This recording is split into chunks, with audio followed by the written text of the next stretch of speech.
Joining us now with political analysis for some of our major headlines this week, Jack Pitney, professor of politics at Claremont McKenna College. Thank you for being here as always. Thank you. Let's just jump right in. President Trump canceled his reservations for the G7 at his Doral resort near Miami. I wonder, why do you think he did that? We don't normally see him change course on decisions like that. Do you think maybe one of his attorneys got to him, or why do you think he changed his mind? He heard from Republicans that they couldn't defend this, and that was something. Republicans have defended a lot during this administration, but he heard from people who normally support him that this is something that potentially violated both statutory law and the Constitution, and they couldn't take a side on it. So perhaps too much pressure, Ben. He knew he might lose a vote in Congress that would force him to do this anyway, so he decided to do it himself. So the other thing that happening in the White House this past week, Mick Mulvaney's now infamous press conference. Now, some people interpreted what he said there as an admission that a quid pro quo happened and that it's just commonplace in diplomacy that this happens. Do you think that hurt the president, or in some way do you think that was part of their strategy to kind of put this out there?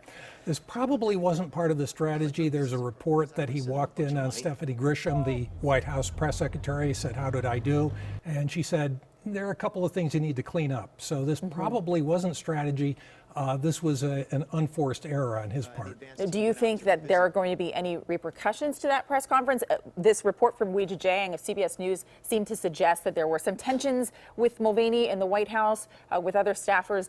Do you think that we'll see his departure, or do you think he has a safe place, even though he is the acting chief of staff? The only safe places in the White House belong to members of the Trump family. Mulvaney is on thin ice. He knows he's on thin ice, but then again, he survived on thin ice for some time. So one of the other major headlines, the U.S. pulling out of Syria. It's the first major decision by the president to have bipartisan backlash, if you will. Maybe not as severe from the Republicans, but certainly criticism from people like Senator Lindsey Graham. Do you think, some people are saying, look, this could open the door for other Republicans to maybe get on board the impeachment inquiry, or do you think this has no effect on that since it's an entirely unrelated issue? The distance between them is still kind of large. Republicans may be critical of the president on this issue, but that doesn't necessarily translate into support for impeachment.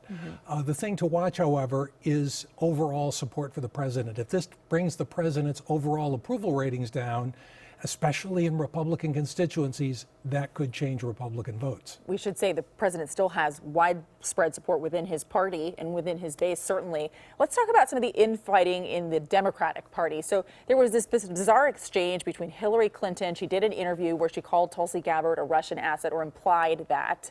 And then Tulsi Gabbard, who is running for president in 2020, responded sharply with her own criticisms of Hillary Clinton. How does this affect the party at large, or do you think this is an isolated incident? It probably isn't going to matter a great deal next year, but it certainly isn't helpful to the Democrats in general. And this is something that comes out of 2016. Gabbard supported Bernie Sanders in 2016. Hillary Clinton is still bitter about third-party votes for a Green candidate, Jill Stein. So they're both remembering things that happened a few years ago. Yeah, interesting to see that play out, certainly.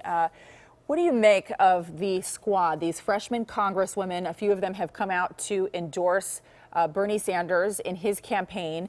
Do you think that that's going to help the Sanders campaign, or do you think the argument is true that some are saying that this is going to play right into the president's hands, that this is the way the Democratic Party is leaning, that they are too progressive? How do you think that's going to play out for Sanders in the long run? Well, I don't think it's going to hurt Sanders because he already embraces the socialist label. He doesn't have to worry about being called a socialist because he says it himself. It does help him because his support in 2016 was overwhelmingly from white voters. This helps him get more support from African American and Latino voters, that will be an asset in Democratic primaries. Do you think it gives them an edge over Elizabeth Warren?